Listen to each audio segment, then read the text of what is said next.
How will Musk and Ramaswamy make that meaningful reduction in spending? Let's ask Maura Gillespie, founder of Blue Stack Strategies, a woman who knows something about how the Congress works. So, Maura, a lot of government spending is baked into the cake, isn't it? How are we going to see any meaningful reductions from this DOGE, as it's called, Department of Government Efficiency? That's right, John. So about 2/3 of our annual spending, federal spending, is mandatory. So it's baked in, as you said.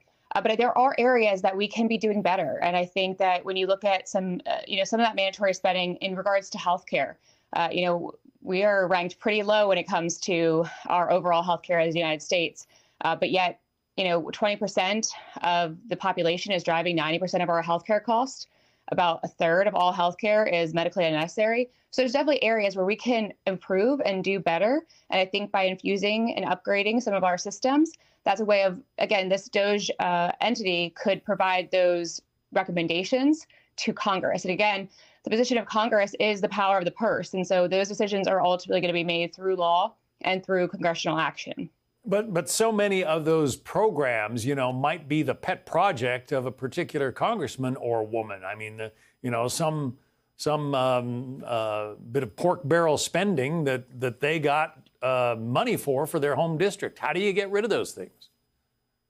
Well, my former boss, John Boehner, when he was Speaker and before he became Speaker, he ran on that issue of banning earmarks. And in 2011, he followed through on his promise. He banned all earmarks. And, some people will say that it was what cost him his gavel. But in reality, he has no regrets about trying to make the process for appropriations open, and so that all members have an active participation and role in government. And so I think that needs to come back. They did overturn that in 2021, and they're calling it something different now. But I think that position was important because of the fact that it felt a lot of ways that people were using it, plugging it into bills that didn't have that even anything to do with that kind of spending or what that pet project, as you pointed out, would have been. So I think that his legacy, it needs to come back into the forefront. And maybe that's a recommendation that the subcommittee of DOGE could reinforce. One of the things that Ramaswamy and Elon Musk are reportedly talking about is requiring that federal employees come back to work. A great many of them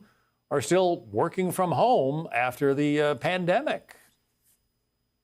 Well, I certainly think that a lot of the agencies and things in Washington, D.C. need to be audited. And it's a good time and a good opportunity to look into how are we spending the money and how is the federal government spending that money on employees and where they work and things of that nature. I think on the issue of returning to work, that's super important. But it's also a question, too, of how much are we spending in these buildings and across the country, really, when you think about how much is spent on rent for whether it's commercial buildings. And I think for federal government, yes, those are buildings that need to be preserved. And so people should go back to the offices. And but how we utilize those spaces and getting a little more creative in how we, where we put people and where we put them to use is best and most efficient. And I think that in some cases, if the building is too costly and it's more efficient for people to work from home, then they should consider that. It's not just, one size fits all. I think it depends on the position and the role. But I do think there is a big importance on being in person. I think in a lot of ways, it creates a better work environment to have interaction and be able to communicate in real time. So there's definitely a case to be made for some of those situations.